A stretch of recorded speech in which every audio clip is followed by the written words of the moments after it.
మీ business ఏదైనా మీ ఊర్లో promotion చేయాలంటే అది సుమన్ టీవీతోనే సాధ్యం. ఇప్పుడే సంప్రదించండి. నమస్తే, వెల్కమ్ టు సుమన్ టీవీ. కొన్ని విషాద ఘటనలు మనసుని కదిలిస్తాయి. పుట్టి పెరిగేది, కన్నవాళ్ళు ఉండేది ఒక ఊర్లో అయితే ఎక్కడ తింటామో, ఏ ఊరికి వెళ్తామో, ఎవరిని కలుస్తామో, ఎక్కడ ప్రాణాలు వదులుతామో తెలీదు. అలాంటి రోజులు. అదే సందర్భంగా ఇద్దరు తండ్రి కొడుకులు దైవ దర్శనానికి వెళ్తూ చిత్తూరులో ప్రమాదకరమైన ఘటనలో తండ్రి చనిపోయారు. కొడుకు హాస్పిటల్లో ఉన్నాడు. అసలు ప్రమాదం ఎలా జరిగింది, వాళ్ళు ఎక్కడి నుండి ఎక్కడికి వెళ్తే ఈ ప్రమాదం జరిగింది, ఎలా జరిగింది, అవన్నీ విషయాలు కూడా తెలుసుకుందాం. ప్రస్తుతం మనం సిద్దిపేటలో ఉన్నాము.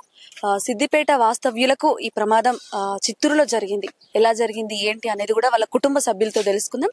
ప్రస్తుతం మనం వాళ్ళ ఇంటి దగ్గర ఉన్నాం. ఒకసారి మనం వాళ్ళ కుటుంబ సభ్యుల్ని పరామర్శించే ప్రయత్నం అయితే చేద్దాం.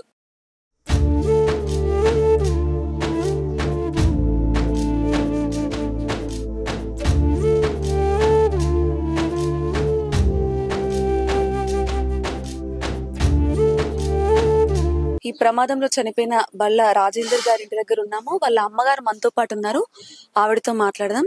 అమ్మా నమస్తే. అమ్మా, ఎలా జరిగింది అసలు ఈ ప్రమాదం? నా కొడుకు తిరుపతి పోతానని పోయిండు.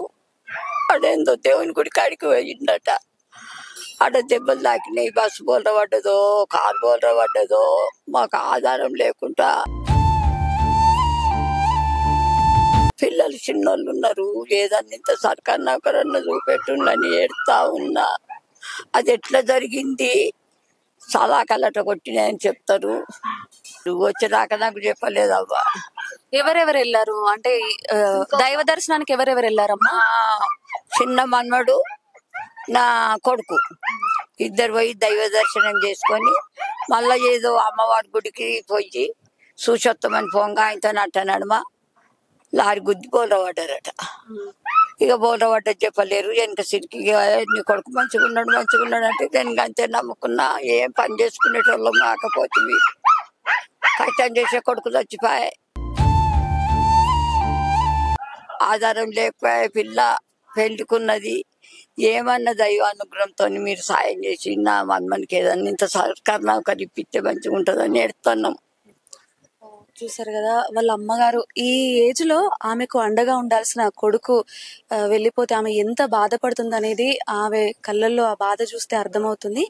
వాళ్ళ కూతురు కూడా మనతో పాటు ఉన్నారు, ఆవిడతో మాట్లాడదాం. నమస్తే అమ్మ. నమస్తే. ఎలా జరిగింది అసలు, ఎవరెవరు వెళ్ళారు? మా చిన్న బ్రదర్, మా డాడీ ఇద్దరు వెళ్ళారు తిరుపతికి. అక్కడ నుంచి బెంగళూరు వెళ్తున్నారు. అయితే వెళ్తుంటే సడన్ గా ఒక లారీ వచ్చి గుద్దేసింది అనమాట. అయితే ఫస్ట్ టైం గుద్దినప్పుడు ఏం కాలేదు. మళ్ళీ సెకండ్ వచ్చి మళ్ళీ బస్ ని గుద్దేసరికి అక్కడనే స్పాట్ డెడ్. మా చిన్న తమ్ముడు ఫోర్స్ తోని బయట విండో పగిలిపోయి కింద పడిపోయాడు. స్టోన్ మీద పడిపోయేసరికి మొత్తం లెగ్ ఫ్రాక్చర్ అయిపోయింది. హాస్పిటల్లో ఉన్నాడు తను. అంటే ఈ యాక్సిడెంట్ జరిగిన వెంటనే నాన్న చనిపోయిందా లేకపోతే స్పాట్ లోనే చనిపోయాడు. మరి మీ బ్రదర్ ని హాస్పిటల్ కి ఎవరు తీసుకెళ్ళారు? అంటే అక్కడ ఎవరో ఒక అంబులెన్స్ వాళ్ళు తీసుకెళ్లారు. ఒక అక్క కాల్ చేసి చెప్పింది ఇట్లా మీ బ్రదర్ అని చెప్పి బిలాంగింగ్స్, ఫోన్ నంబర్స్ అవన్నీ తెలుసుకొని అక్క కాల్ చేసి చెప్తే మేము ఇంకా ముందు ఇంకా వేరే వాళ్ళకి, సార్ వాళ్ళకి అందరికి కాల్ చేసి తెలుసుకున్నాం అనమాట టీవీలో. ఇప్పుడు మీ బ్రదర్ పరిస్థితి ఎలా ఉంది? ఆయన ఎక్కడ ఉన్నాడు? తను ఇప్పుడు హాస్పిటల్లో ఉన్నాడు. బాగా ప్రాబ్లం లో ఉన్నాడు. సర్జరీ చేపియాలి. ఇంకా తను ఏమైనా చదువుకుంటున్నాడా, ఏమైనా జాబ్ చేస్తున్నాడా? తనకి ఇప్పుడు ఏం జాబ్ లేదు, ఏం లేదు. నాకు లేదు, మా బ్రదర్ కి లేదు, ఎవరు లేదు. మా డాడీ ఒక్కడే వర్క్ చేస్తుండే. మీరు ఎంత మంది కుటుంబ సభ్యులు? ఇప్పుడు మా పెద్ద బ్రదర్, తన చిన్న బ్రదర్, నేను, మా మమ్మీ, మా డాడీ, మా నాన్న. వాళ్ళ సిస్టర్ మాట్లాడారు కదా, అంటే వాళ్ళ నాన్న చనిపోయిన పరిస్థితి అయితే వాళ్ళ బ్రదర్ కి ఆ టైంలో తెలీదు. ఎందుకంటే తను కూడా తెలుసుకోలేని పరిస్థితిలో ఉన్నాడు. తనకి కాలుకి ఫ్రాక్చర్ అయింది. ఇద్దరు కూడా ఒకరినొకరు చూసుకోలేని పరిస్థితుల్లో ఉన్నారు. అంత పెద్ద గండం నుంచి వాళ్ళ బ్రదర్ బయటపడ్డారు, అదైతే సంతోషం. కానీ ఒక కుటుంబ సభ్యుని వాళ్ళు కోల్పోయారు, కుటుంబానికి పెద్దని వాళ్ళు కోల్పోయారు. ఇది నిజంగా చాలా విషాదకరమైన ఘటన. ఇలాంటి పరిస్థితి అసలు ఎవరికి కూడా రాకూడదు. అంటే నాన్న ఇంత ముందుకి ఏం పని? అవుట్డోర్ ఫోటోగ్రాఫర్ లెక్క చేస్తుండే డాడీ. అంటే ఏదైనా ఓన్లీ తన వరకు మాత్రమే ఫోటోగ్రాఫర్ గా చేసేవారా? ఏదైనా మీడియాలో ఏమైనా? ఏం లేదు, అదొక్కటే. అంతేనా? ముందు షాప్ లో వర్కర్ లెక్క చేశాడు. ఇప్పుడు అవుట్డోర్ లెక్క చేస్తుండే. అమ్మ ఏమైనా పని చేస్తుంది? ఏం చేయదు, మేము కూడా ఏం చేయం. మేము ఇంకా ట్రై చేస్తున్నాము. ఏదైనా జాబ్ కోసం స్టడీస్ అయిపోయినాయి. ఏమైనా గవర్నమెంట్ హెల్ప్ చేస్తే మాకు. ముందుకి ఇంకా. ఓకే, బాధపడొద్దు. ఖచ్చితంగా ఇట్లాంటి వాళ్ళను ఆదుకోవడానికి ఏం కాదమ్మా. ప్రతి ఒక్కరు సిద్దిపేట చాలా విశాలమైన రెంట్ కూడా కట్టుకునే సిచ్యువేషన్ లో కూడా లేదు మాకు.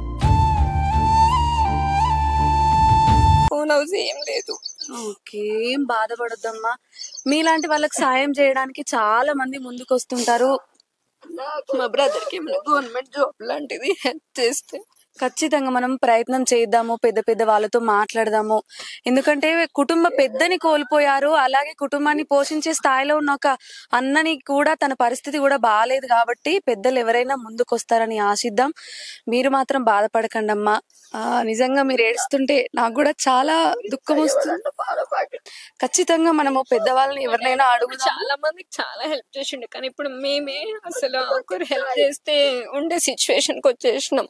ఏం పర్వాలేదు, మనము పెద్దవాళ్ళతో ఎవరితో అయినా మాట్లాడదాము. మీకు ఎవరికైనా ఒక ఉద్యోగం గాని ఖచ్చితంగా అమ్మా మాట్లాడదాము. కానీ మీరు గుండె ధైర్యాన్ని కోల్పోవద్దు. మీకు అన్నయ్య తను ప్రాణాలతో బయటపడ్డాడు, అదే అదృష్టం అనుకోవాలి. నిజానికి తన పరిస్థితి కూడా బాగాలేదు కాబట్టి ఇప్పుడు హాస్పిటల్ బిల్ కట్టే సిచ్యువేషన్ లో కూడా మేము లేము. అందరిని హెల్ప్ అడుగుతున్నాం, రిలేటివ్స్ ని, వాళ్ళని వీళ్ళని. తను ఏ హాస్పిటల్లో ఉన్నాడమ్మా? ఇప్పుడు లోహితాలో ఉన్నాడు. అది ఆరోగ్యశ్రీ కోసం వెయిట్ చేస్తున్నాం, వస్తే సర్జరీ చేపియాలి. ఓకే ఓకే, హాస్పిటల్ వాళ్ళతో కూడా ఒకసారి మనం మాట్లాడే ప్రయత్నం అయితే చేద్దాము. ఎవరైనా దాతలు ముందుకు వచ్చి ఏదైనా సహాయం చేస్తారేమో అది కూడా మనం ప్రయత్నం చేద్దాము. మీరు మాత్రం అమ్మని బాగా చూసుకోండి, నాయనమ్మని బాగా చూసుకోండి. స్టడీస్ కూడా కంటిన్యూ చేయండి, జాబ్స్ కోసం ట్రై చేయండి. మేము కూడా ఎవరినైనా పెద్దవాళ్ళని అడుగుతాము. వీళ్ళ కోసం ఏదైనా జాబ్ పర్పస్ లో గానీ ఏదైనా ఆర్థిక సాయం గానీ చేయడానికి ఎవరైనా దాతలు ముందుకు రావాలి. మేము కూడా ప్రయత్నం చేస్తామమ్మా. వాళ్ళ పరిస్థితి ఏ విధంగా ఉంటుందంటే కళ్ళకు కట్టినట్టు మీరు చూస్తున్నారు. ఇటు రెంట్ కట్టుకోవాలి, అటు నాన్న లేడు, ఇంకో బ్రదర్ ఏమో హాస్పిటల్లో ఉన్నాడు. తీసుకొచ్చి సంపాదించి పెట్టే వాళ్ళు ఎవరు లేరు కాబట్టి వాళ్ళకి ఖచ్చితంగా మనం అందరం అండగా ఉండాలి. దాతలు ఎవరైనా చూసి ముందుకు రండి, వాళ్ళ పరిస్థితి తెలుసుకొని వాళ్ళకి అండగా ఉండండి. ఎందుకంటే వాళ్ళు చక్కగా స్టడీస్ చేశారు, స్టడీస్ కూడా కంప్లీట్ చేశారు కాబట్టి వాళ్ళకు జాబ్ కి అవైలబుల్ గా క్వాలిఫికేషన్ తో ఉన్నారు కాబట్టి వాళ్ళకు ఏదైనా ప్రైవేట్ జాబ్ కల్పించే వాళ్ళు ముందుకు రావాలని మనస్ఫూర్తిగా కోరుకుందాం. ఒకవేళ వీలైతే వాళ్ళ బ్రదర్ దగ్గరికి కూడా వెళ్దాం, ఎందుకంటే ఆయన ఆరోగ్య పరిస్థితి బాగాలేదు, డిస్టర్బ్ చేయకూడదు. పాసిబుల్ అయితే ఆయన దగ్గరికి కూడా వెళ్దాము, మాట్లాడదాము. కూడా చాలా ఏడుస్తున్నారు, ఒకసారి చూడండి. ఏడవద్దమ్మా అమ్మ, ఇంకా పరిస్థితి ఏ విధంగా ఉంటుందంటే నిజంగా చూసే ప్రతి ఒక్కరికి కూడా కళ్ళలో నీళ్లు తిరుగుతున్నాయి. అమ్మా బాధపడొద్దు, ఖచ్చితంగా భగవంతుడు మీకు తోడుంటాడమ్మా. భగవంతుడు ఒకటి తీసుకెళ్తే ఒకటి ఇస్తాడు అని అంటారు. మీ కొడుకులే మీకు ధైర్యం అనుకోవాలి, మీ కూతురే మీకు అండ. ఈ టైంలో మీరు ఈ విధంగా ధైర్యాన్ని కోల్పోకూడదు. ఏడవకండి. మీలాంటి వాళ్ళ కోసం చాలా మంది సహాయం చేసే వాళ్ళు ఉంటారు, అస్సలు బాధపడొద్దు.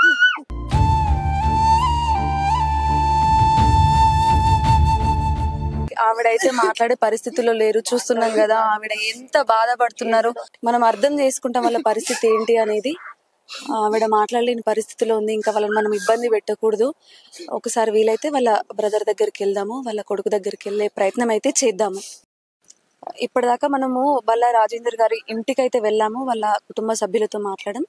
వాళ్ళ కొడుకు ఇదే హాస్పిటల్లో, లోహిత్ సాయి హాస్పిటల్లో ఉన్నాడు అని చెప్పారు కాబట్టి ఆ శివ దగ్గరికి వెళ్దాము, ఆయన్ని కూడా ఒకసారి పలకరిద్దాము, మాట్లాడిద్దాము. ఆయన పరిస్థితి ఏ విధంగా ఉందనేది కూడా తెలుసుకుందాం. ఒకసారి లోపలికైతే వెళ్దాము.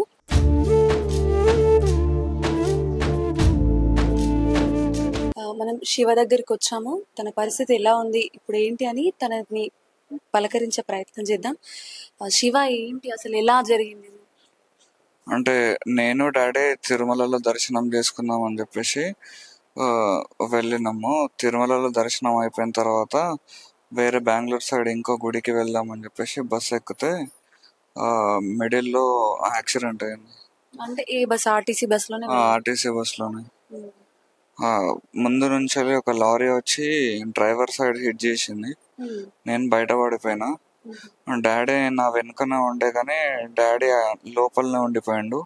వెనుక నుంచి ఇంకో లారీ వచ్చేసి డాడీ సైడ్ హిట్ చేసింది మళ్ళీ. అంటే మీరు వెళ్తున్న బస్ ఏదైతే ఉందో దానికి 2 సార్లు డాష్ ఇవ్వడం జరిగింది? రెండు లారీలు, ఒకటి రైట్ సైడ్ నుంచి వెళ్ళి ఒకటి లెఫ్ట్ సైడ్ నుంచి వెళ్ళి. మరి అక్కడ ఆ ప్రదేశంలో యాక్సిడెంట్ జరిగిన తర్వాత మీరు వెళ్తున్న బస్సులో ఎంత మందికి దెబ్బలు తగిలినాయి? ఎవరైనా చనిపోయారా? 7 to 8 మెంబర్స్ చనిపోయారంట. ఫస్ట్ లారీ డ్రైవర్ మళ్ళీ బస్ డ్రైవర్ ఇద్దరు చనిపోయారు. మళ్ళీ డ్రైవర్ వెనుక ఉన్న వాళ్ళు ఒక ఆంటీ, తర్వాత ఇంకొక చిన్న పాప ఉండే, తనతో ఇంకో ఇద్దరు చనిపోయారంట. డాడీ తర్వాత ఇంకొక అంకుల్ కూడా చనిపోయింది అక్కడ నుంచి. నాన్న అక్కడే స్పాట్ లోనే చనిపోయారా? డాడీ స్పాట్ లో చనిపోయాడు. నిన్న ఎవరు హాస్పిటల్ తీసుకెళ్లారు? నన్ను అక్కడ అందరూ అంబులెన్స్ వాళ్ళకి కాల్ చేసి నన్ను కండక్టర్ మేము సీరియస్ ఉన్నామని చెప్పేసి మా ఇద్దరిని ఏదో ఊరికి తీసుకొని పోయారు. అక్కడ సీరియస్ ఉంది అని చెప్పగానే చిత్తూరుకి షిఫ్ట్ చేసారు వేరే హాస్పిటల్. మీకు నాన్న చనిపోయిందని ఎప్పుడు తెలిసింది? నాకు అంటే డాడీది ఫోటోస్ చూపెట్టిర్రు అక్కడ నా స్కానింగ్ అయిపోయిన తర్వాత. అయితే ఐసీయూలో ఉన్నాడు అని చెప్పారు. అంటే నేను మళ్ళీ స్ట్రెస్ తీసుకుంటా అని చెప్పి హరీష్ రావు గారు కొంచెం కాల్ చేసి అక్కడ అంతా సెటిల్మెంట్ చేసి మాకు కొంచెం హెల్ప్ చేసారు. అలానే కొంచెం ఏమన్నా ఫైనాన్షియల్ గా హెల్ప్ చేస్తే బాగుంటది అని చెప్పేసి అనుకుంటున్నాను. స్టడీ ఏం కంప్లీట్ చేశాను? నేను డిగ్రీ చేసినాను. అన్నకి అక్కకి ఏమన్నా జాబ్ అదే హెల్ప్ చేసినా బాగుంటది. అన్న గవర్నమెంట్ జాబ్స్ కి ప్రిపేర్ అవుతున్నాడు. తను కూడా 3-4 ఇయర్స్ నుంచి ఖాళీనే ఉన్నాడు. అక్క కూడా బీఫామ్ అయిపోయింది కానీ జాబ్ రాలేదు. తను కూడా ఖాళీనే ఉంది ఇప్పుడు. నాన్న ఏం చేస్తుండే ఇంతకు? Daddy photographer. అది నార్మల్ విజిట్ దానికి వెళ్తుండే. ఇప్పుడు నాన్ననైతే లేడు, నువ్వే అమ్మకి ధైర్యం. సో నువ్వు స్ట్రాంగ్ ఉండాలి, తొందరగా కోలుకోవాలి. ఇంకా ఏదైనా మాట్లాడాలనుకుంటున్నాను?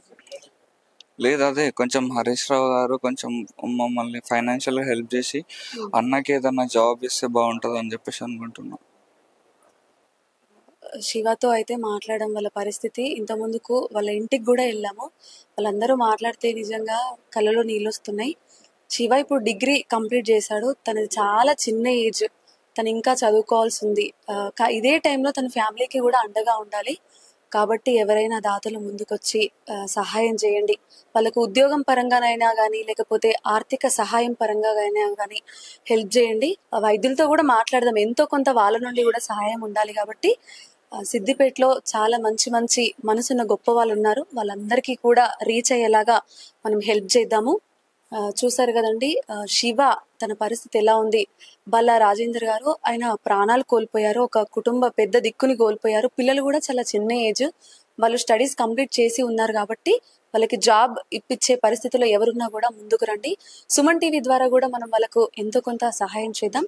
కెమెరామెన్ రమేష్ తో సంధ్య, సుమన్ టీవీ సిద్దిపేట్.